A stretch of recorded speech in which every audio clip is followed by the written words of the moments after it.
الحمد لله رب العالمين والصلاة والسلام على رسوله الكريم أما بعد قال النبي صلى الله عليه وسلم إن الله لا ينظر إلى صوركم ولا إلى أجسامكم ولكن ينظر إلى قلوبكم وأعمالكم۔ رسول اللہ صلی اللہ علیہ وسلم فرماتے ہیں کہ اللہ رب العزت تمہارے چہروں کو نہیں دیکھتا ہے کہ کالے گورے اور سفید کیا ہے، انہیں تمہارے جسم میں دیکھتا ہے موٹا یہ پتلا ہے کس طرح۔ اللہ تعالیٰ تمہارے دل میں دیکھتا ہے کہ وہاں پہ تقوی موجود ہے، ایمان موجود یا نہیں موجود، وہ تمہارے عمل میں دیکھتا ہے کہ عمل کیسا ہے، قرآن و سنت کے مطابق ہے یا اس کے ہٹ کر کوئی عمل ہے۔ اور رسول اللہ صلی اللہ علیہ وسلم خطبہ عرفات میں آخری خطبہ میں یہ حدیث سنایا کہ ترکت فیکم امرین، میں دو چیز تمہارے درمیان میں چھوڑ دی، کتاب اللہ و سنت، ایک کتاب اللہ کا کتاب ہے، دوسرا رسول اللہ صلی اللہ علیہ وسلم کا سنت ہے۔ رسول اللہ صلی اللہ علیہ وسلم فرماتے ہیں ان دونوں تم پکڑو، ان پر عمل کرو، کبھی بھی گمراہ نہیں ہو سکتے۔ وہ دوسری بھی ہے کتاب اللہ و عترتی، جی وہ دوسری روایت ہے۔ اور ایک حدیث میں رسول اللہ صلی اللہ علیہ وسلم فرماتے ہیں اس سورہ کے حوالے سے، مثل الجلیس السوء والطیب، اچھا انسان کے ساتھ اور برا انسان کے ساتھ، اس کی ایک مثال رسول اللہ صلی اللہ علیہ وسلم پیش کیا کہ جلیس السوء جس طرح لوہار کے طرح ہے، لوہار کے ساتھ انسان جب بیٹھتا ہے تو وہاں پہ کم از کم تو آگے ممکن انسان کے کپڑے کو جل جائے، یا اگر یہ نہ ہو تو جو جگہ گرم ہے انسان سے پسینہ نکلتا ہے تو پسینے سے بدبو نکلتا ہے، یہ برا انسان کے ساتھ بیٹھنا اٹھنے کے اثر ہے۔ اور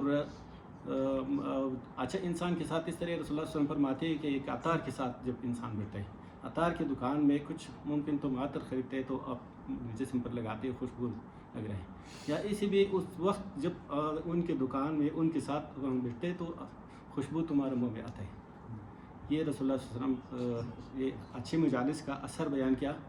کہ اس مجالس خاص کر قرآن و حدیث کا مجلس ہو، اس میں شرکت کرنا ایک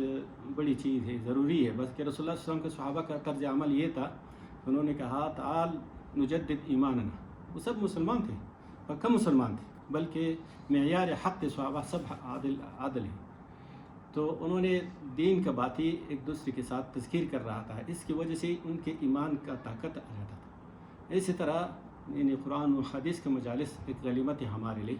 اپنی زندگی۔ اور دوسری ایک حدیث میں رسول اللہ صلی اللہ علیہ وسلم فرماتے من لم یوقر کبیرنا ولم یرحم صغیرنا فلیس منا،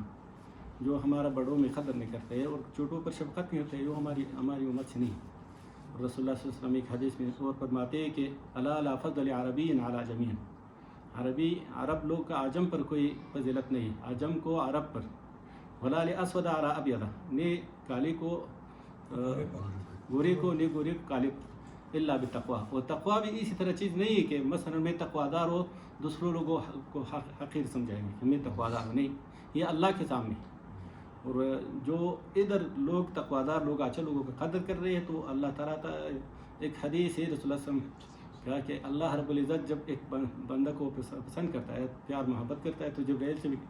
کہتے ہیں کہ فلان بندہ میرے محبوب ہے، ان کے ساتھ محبت اعلان کرو۔ اور بات اللہ تعالیٰ فرماتے ہیں کہ جاؤ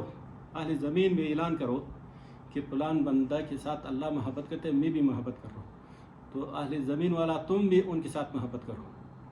تو اہل زمین ان کی آواز نہیں سنائے، اللہ تعالیٰ اس کے دل میں ڈالتا ہے اچھے لوگوں کے ساتھ پیار محبت کر کے۔ اور اسی طرح برا لوگوں کے ساتھ حسد کے معاملہ بھی ہے۔ اللہ ہم سب کو عمل کی توفیق دے۔